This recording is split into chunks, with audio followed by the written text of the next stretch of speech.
عليكم ورحمة الله وبركاته أصحابتي السيدين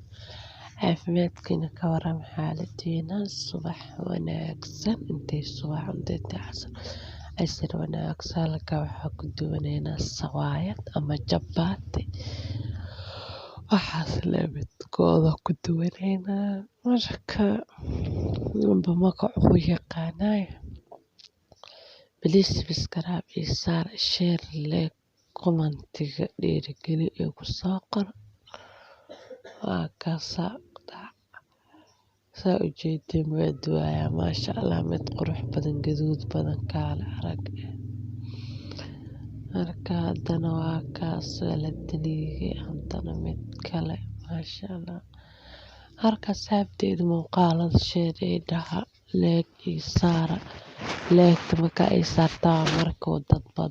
badan gaaro muuqaalka iyo daawada oo ii dhammaysta ilaa iyo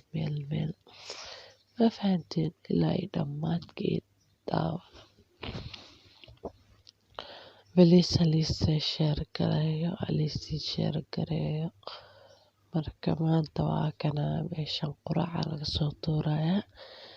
jabaati ama maxaa la dhihi jiray sawaayad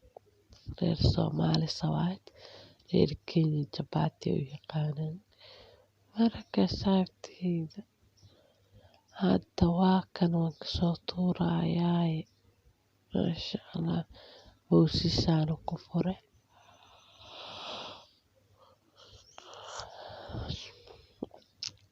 waa kane bahalkii bal maasha allah waaka waxaa loo cunayaa blue band ninkii yaqaanay waa kasoo la duwana gaf haddana meeshaasay quracdeena nooga soo dhammaatay meesha intee loo socda dhagaxleeyaa loo socdaa dhagaxley yaa ku garanaya qaxootiyaa joognaya anaga safar dhagaxley kaasaa ku dhaha maasha allah calanka roobo kaale aragan ku dhahay banaan qurux badan waaya duur marka ninkii ku yaqaanee meeshaan dhagaxleeyaa lahaa dhagaxley iyo ifo laba dhexdood waay marka hadda dhagaxleyda ku dhownahay waan gali rabnaa wax yar lee ka dhiman haatan meesha dhagaxley laga galaayo waay boodadka ku dhegan dhac waa galnayba dhagaxley waan galnay laba islaanaa socota meeshan waxaa waay UN-teeda umaleyna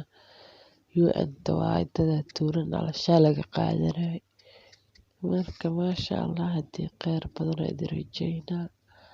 saas iyo nabadgelyo suuqa dhagaxleyna waa shidan yihiin